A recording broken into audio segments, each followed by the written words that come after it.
and I can answer all your questions that you may have about the yoni. And not just the yoni. This episode is actually going to be something very, very important to talk about, and very near and dear to my heart, because I want this podcast, this live session that I'm doing, to be more than just talking about body parts.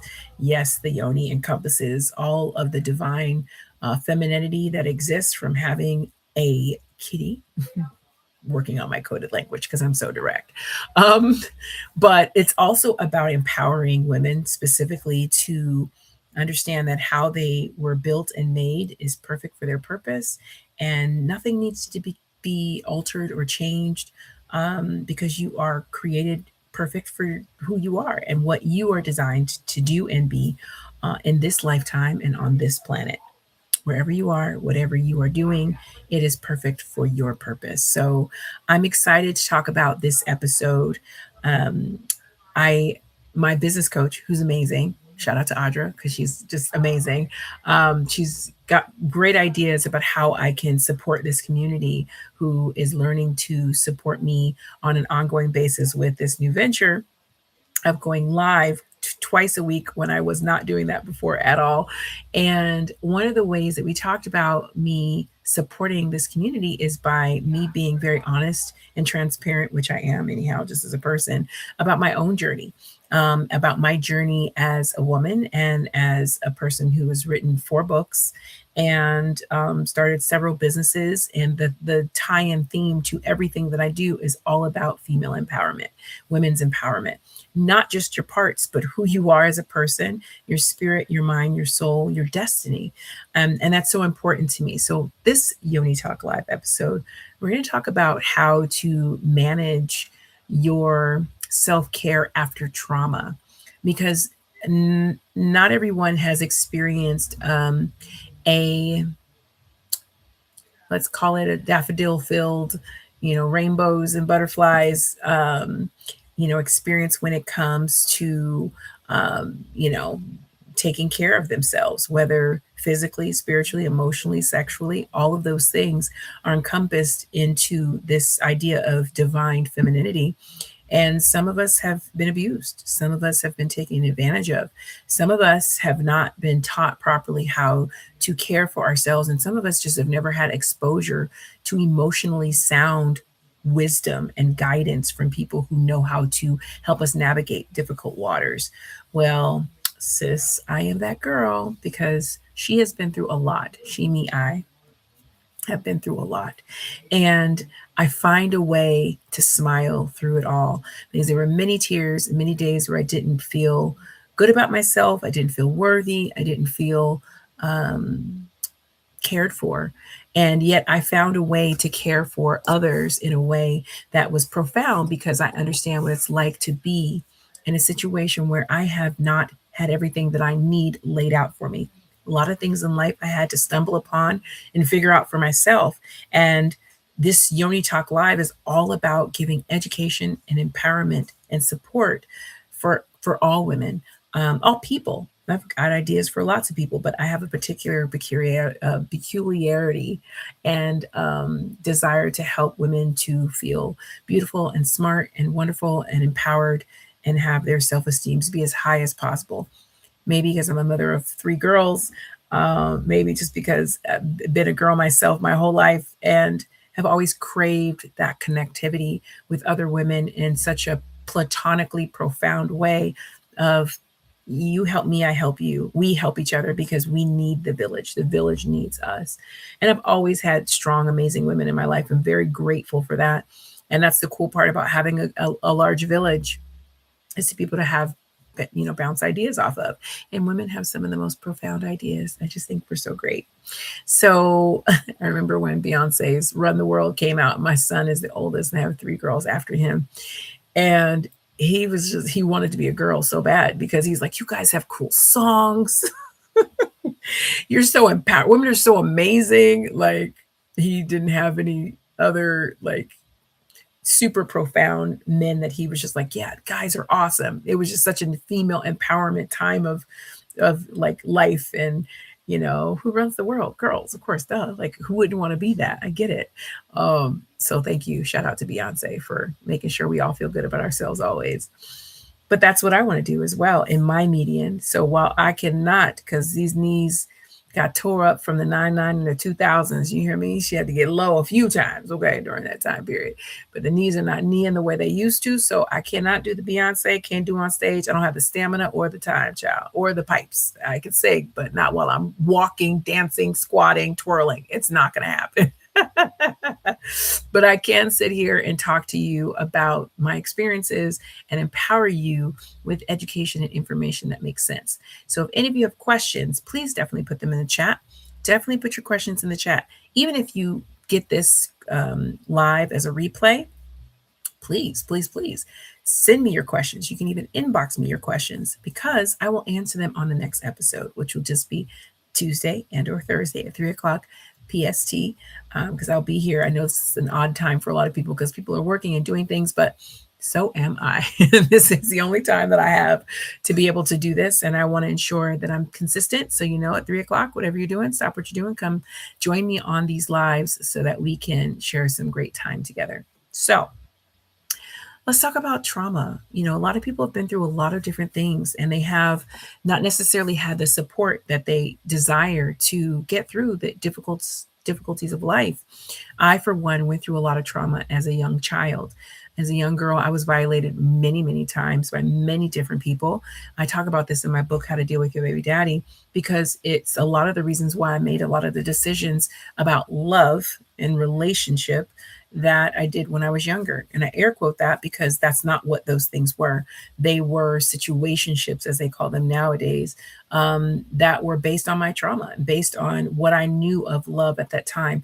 I didn't have self-esteem. I did not have self-worth. I did not have adults guiding me towards that because I have a very large extroverted personality, especially when I was younger. I was unfiltered completely. And I rubbed a lot of people the wrong way because energy like mine is not to be contained or bottled. And that is literally the goal of every adult in my life, or was the goal of every adult in my life when I was a child.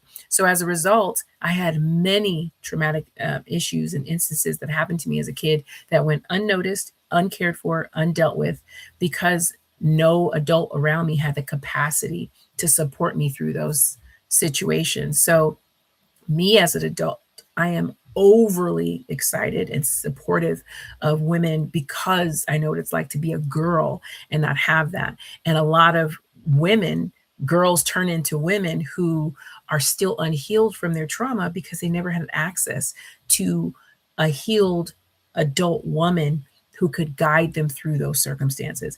And I emphasize that because that is so important. You cannot be guided by someone who is unhealed themselves. They don't have the capacity to heal you. You can't heal you can't support what has not been first explained and expressed and led. And so I was barking up the wrong trees, but I realized that at a young age that I needed to figure this out for myself. I remember telling my 11-year-old a couple of weeks ago that I started taking myself seriously in the 7th grade academically because I was smart, always really smart as a young kid. I just never took myself seriously. I was kind of like, get around to the test. I'll study when I want to. And in 7th grade, I said, you know what? I really want to do better. My sister was getting 4.0s. I was getting 3.0s, but that was not good at that time. So I was like, you know what? I'm going to start getting straight A's. I'm going to really work at it.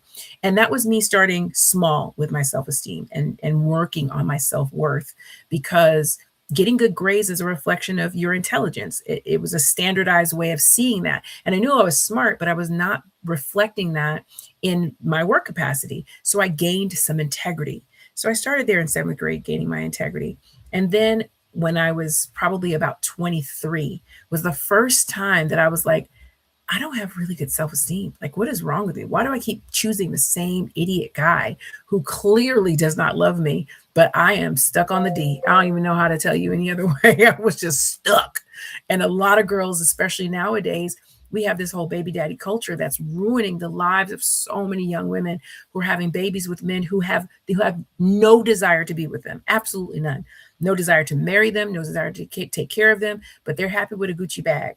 Girl, a baby is not a good exchange for a Gucci bag. It's just not, because that $1 million it's going to take to raise that one child is not worth a Gucci bag. It's not, and not even just the child, is not worth you sacrificing the protection of your yoni, which is far more important because she will be with you the rest of your life. Kids come and go. And I say it like that because people are like, kids are forever. You don't have adult kids if you don't know that kids come and go. So if you're not married and you're over here just giving your box away, well, you're asking yourself to be set up for traumatic issues that come with not valuing the divinity that is your femininity. This is why everybody wants to be like us, because it is so sacred and beautiful to be divinely feminine, to be born as the birthplace of everything. Literally, women are so amazing. I want to gush over you guys because I just love women. And I say all that to say, by the time I was 23, and I even had an inkling that I wanted to chase self-esteem, I still didn't get it until after I was like 28, 29, when I started to take myself seriously enough to really work on myself. And I want to say I was about 35. I was 35 years old, where I was mad at my husband, I was mad at my children, and I said, I'm leaving. I'm getting the hell out of here. You guys don't appreciate me, and I need to remember who the hell I am. Like, who are you? You're not just a mom. You're not just a wife. You're not just a worker. You're not just a business owner. You're not just a friend. You're not just an auntie. Who is Tahera? And who the hell is Tahera Rene Christy? Because that sounds like a brand. Like, I dropped everything. I went to Puerto Vallarta for 3 days because I said, how far away could I get in 3 days? Because I know my husband has to work, that I can just take care of me. And I cried, I sang, I danced, I laughed, I journaled. I stayed in a hotel. I went to the beach. I didn't go out for tequila or dancing or anything. I literally just reminded myself my own divine femininity. I wrote down 20 goals that I accomplished in the last 10 years of my life. Things I hadn't even thought of, things I had forgot about, things that I didn't think were a big deal, but I wrote them all down. And I really appreciated how it helped me to see myself as human and worth mercy and grace that I provided to others. Oh, but giving it to myself, the literal hardest thing for me to do. And that is such an odd mindset now that I'm fully healed. But I remember, and I'm not alone. I know so many people, and especially women, who burden themselves with being a great wife or being a great girlfriend or being a great daughter or being a great friend. We forget ourselves or lose ourselves in that. And then you have the other side of women who are complete narcissists, focused only on themselves, cannot see others, but that is rooted in trauma that has been unhealed from things that we have experienced in our past that haven't allowed us to see ourselves for who we actually are, who we truly want to be. We're being who we think people want us to be. And these people could care less about us. So we have to reprioritize ourselves. We have to see ourselves as our Creator created us to be, which is divine and beautiful and wonderful. Even our mistakes are learning opportunities for us to do it again the next time. Every day is an opportunity to do something amazing. And if you wake up with that mindset, you're not only going to bless yourself with how awesome you are, that reduces the depression and the suicidal thoughts and all these other things that people battle with. But it also increases your energy, your magnetic energy, your ability to bring others into that fold in order for them to see the God in you, the awesome space that you're in, that others are like, "Ooh, your energy is so amazing. I just want to be around you. Like, you're so awesome." I get that all the time now. I got little visions of it before, but people could always see there was something off. And it was because I had not done the work. And so I encourage you all to start seeing yourselves stripped down from who you are, whether you're 34, 65, 15, 21, doesn't matter. Whether you're the CEO or you're a server in a coffee house, start seeing yourself as that 4 to 5-year-old little girl, little guy that had no filters, that was just so expressive or shy, or however you were when you were just your normal self and you didn't think about what other people thought about you and you didn't care about bills because you didn't have any. All your only worry was play and having fun and being yourself and expressing yourself and being. Remember who that little girl was. For me, when I was 5, I would have my Big Bird bathing suit on, a slip over that because it was the 80s. because I had taken off a dress, put on my bathing suit. I loved my slip and I loved my little play heels. I had a microphone in my hand and I was singing Billie Jean is Not My Lover to the top of my lungs on our little cassette player. And I had so much fun. And I never used to even think about those moments and how golden and beautiful they were because I got bills to pay, right? I got kids to feed. I'm not thinking about the days of old when I was genuinely able to be myself. No filters, no worries, no cares, but reminding yourself of who you are, how divinely perfect you were made for your purpose will motivate you and inspire you to not only see yourself like that wherever you go, put your shoulders back a little bit farther, keep your head up just a little bit higher, but it will attract the goodness that you want out of life. All the rich people on Instagram and Facebook and YouTube will tell you the same thing. You can make all this money. All you got to do is attract it. But then people are like, but how? I don't feel good. I'm depressed. I don't have a man. My kids are crazy. I got all these problems. And then they start listing all the negative. You are attracting the negative because guess what the universe could care less about? Your morality and what you meant to say. The universe only cares about what you put out into it. So if you're a horrible person and you're like, I want to be a millionaire, I deserve money. Money comes my way. My bank account refills itself. Something goes out, something comes back in. I am divinely and perfectly made for my purpose. Guess what? The universe hears that and they're like, yeah, you're right. Let me add some things to that because you've put it out there. And the moment you stop doing those things, you become stagnant or you forget or you don't do the work. The universe it'll give you whatever. But when you're specific, the universe will give you specifically what you've asked for. I have done it so many times. And one of the things, as a person who's done stand-up comedy before and is a comedian and hilarious in my own right, my level of sarcasm hurt me for a very long time. Because me saying, "Ooh, girl, you getting a little thick." Oh, I could not keep weight off of me because I'm over here joking, saying it funny, but I'm actually telling my mental space and my spiritual space to, oh yeah, you are a little thick. You probably should eat something. Eat some more. Eat some more again. You should eat some more again. You should. That's not what I want. But my sarcasm is not interpreted by the universe as sarcasm. It's black and white up there, around there, whatever it is, whether it's the planets, the stars, heaven, whatever you believe. Just know that that energy is consistent and has no culture or religion. That energy emits from the soul that is inside of you. And if you want your spiritual realms, whatever it is that you believe, to take you seriously, you must take yourself seriously. And that's how I started off this conversation. My first time academically was in the 7th grade. My second time was 23, where I took my self-esteem seriously. And then when I was 35 years old, really, is where I said, no more. Like Mary J. Blige said, no more drama, no more trauma. I'm not going to hold on to the trauma that shaped me. And I wouldn't be who I am had that trauma not shaped me. But I now use it as a stepping stone. It is no longer a stumbling block. When I wrote How to Deal with Your Baby Daddy, A Woman's Guide to Effective Co-Parenting and Preservation of Self, it was a journal I converted to a book. It was my healing process of writing down all the negativity and then creating gratitude out of that and then giving advice and support to others to get through their own traumatic experiences. It was healing for me. And now I realize my goal, my purpose, the why I went through everything I went through in life was truly to heal others. So I take myself so seriously, knowing I'm silly. I love to be silly. I'm a really fun person, but I take my divine purpose seriously. And it is to empower and inspire women to do the same.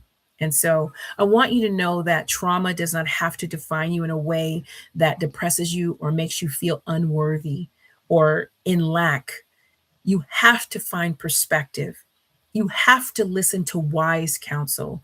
I tell my kids this all the time because there's a lot of information. I feel bad for young adults nowadays if they're not empowered to utilize their creative and critical thinking skills, because you are getting information, 99% of it is wrong and opinionated. You are getting information from so many different angles. And I tell people all the time, listen to me, don't listen to me. It is completely up to you.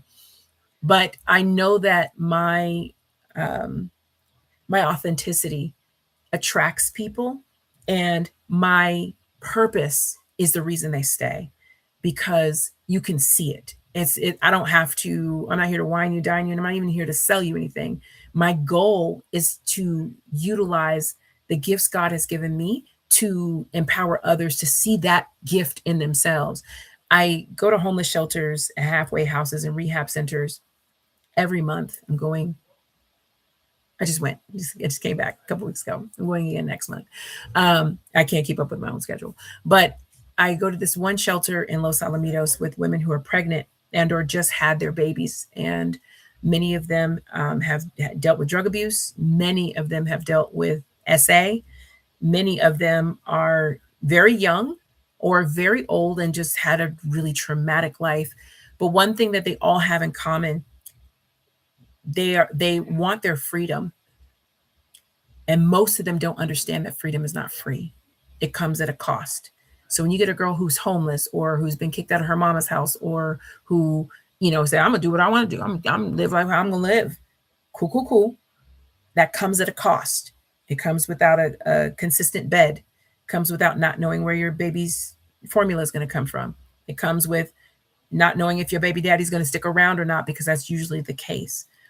So there's a lot of trauma associated with that lifestyle. And one of the things I impress upon these girls is, number one, I want to see you next month, because it's really hard to be in a facility that has so many rules, and they're not used to rules. When you're homeless, do what the hell you want to do when you want to do it.